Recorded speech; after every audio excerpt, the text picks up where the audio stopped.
Hey everybody. So today we're on day 3 of Singing Through the Storm, and we're also going to be looking at John chapter 13 verses 1 through 20. Sorry this is so late, it's just been a long day, it's been one of those days. But anyways, today's devotion was really good, and throughout the day, like I said, it's been one of those days. It's been a really tough day, really rough day, and the Lord has actually been using what today's devotion is about to teach me and to show me some stuff, and it's been awesome. It's been amazing. So today's devotion of Sing Through the Storm talks about being intentional, intentionally choosing to sing through the storm. And at first when I read it, I was like, oh, that's cool. That's a great lesson. And I agree. It's great because it talks about how we can sit and pout all day about what's going on in our life, or we can choose to intentionally look at the positive, make the most of our situation. We can intentionally choose to make the most of our situation, or we can sit and pout all day. And as the day went on, I said, it's been a really rough day for me. But God's been using this devotion to teach me, because for those of you who don't know, I'm going through a divorce. Yeah. My wife is choosing to leave me. It hasn't been easy this whole time. It's been very difficult, and there have been some really rough days, and some days where I just want to give up on life, and there's the days where I just want to call it quits and say whatever, Lord, I don't care what happens.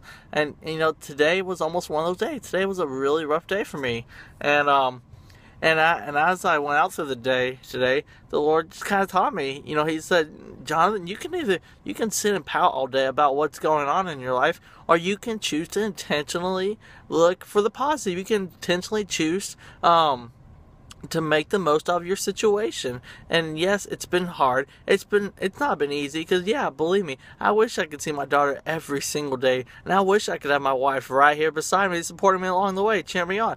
But I don't. But I can't just because I got this thrown in my face doesn't mean I just choose to pout all day and cry all day. No, life goes on, and I've got to still go on. And the Lord's been showing me that today. He's been showing, I can't just sit around and mope all day, because that's never going to change anything. I need to be on my knees praying 24/7. If you haven't seen the movie War Room, go check it out. It's awesome. It is amazing, because it kind of talks about having a prayer strategy for your life, and prayer is very powerful. And the Lord's been teaching me that too. That I've got to fight. I've got to fight like crazy. And the only thing I can do is pray right now, and that's all. But prayer is the greatest weapon that we have. And so, I've got to choose to intentionally make the most out of my situation. Like I said, I can sit here and pout all day, or I can choose to make the most out of my situation. And I've got to intentionally choose to make the most out of my situation, because if I don't, then I'm just gonna kind of be sad and depressed all day, and that's not what the Lord wants. Man, I forgot what I was going to say. The Lord was saying something to me earlier, about, or I had an idea in my head at least about something, but, I don't remember what it is right now. But anyways, yeah, I was saying, we've got to choose to be intentional, because, life goes on, and we've got to move on too, just like, what we talked about yesterday, how we've just got to live. Life is going on.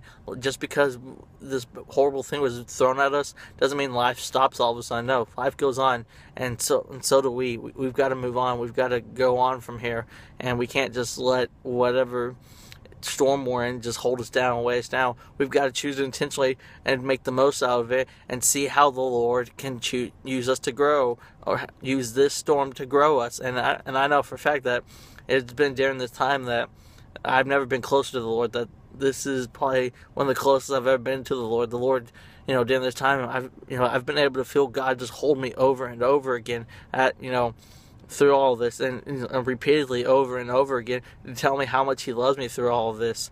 And so, like I said, I can choose to sit here and pout all day, or I can make the most of it. And I'm choosing to make the most of it. And the Lord's been blessing me, and it's been an amazing thing, seeing the Lord's hand upon me even through all of this. And then in John chapter 13, I love this one, because this is where I think it's Peter. Yeah, Jesus is getting ready to be betrayed, coming up to the Last Supper, and Jesus is washing the feet of his disciple. He gets to Peter, and he says, Peter, I've got to wash your feet. And Peter says, no, I'm not letting you wash my feet. And Jesus says, well, if I don't wash your feet, then you can't be part of me. We can't be part of each other. And then Peter goes, well, if that's the case, then wash all of me. Don't wash just my feet. Wash my hands, wash my head, wash all of me. And I love that, because that's the kind of attitude we've got to have. Because Peter realized that that he's not worthy to wash or to have Jesus wash his feet. He's not worthy of that. Rather, he should be washing Jesus' feet. He realized that. But Jesus says, if you don't allow me to serve you, if you don't allow me to be part of you, then if you don't allow me to do this, then we can't have a part of each other. And Peter's like, no, I'd rather you wash all of me then. And that's the kind of attitude we've got to have. We've got to have this attitude of giving our all to Christ. Not stopping until we have nothing left. This is something I've been talking to the youth lately about. Is that if we love God, then we've got to give Him our very best, and we've got to give Him nothing less than our best. And I think this is kind of what Peter is saying is that he wants to give Jesus everything, all of Him, not just a little bit of Him, but all of Him. And so I think this is kind of the same attitude that we've got to have. We've got to give Jesus everything. If we love Him, Jesus says, if you love me, then you'll obey my commands. And when we obey His commands, ultimately what it boils down to is we've got to give Him our heart, because if He has our heart, then He has all of us. And so, yeah, I hope you enjoy. I'll catch y'all tomorrow. Bye.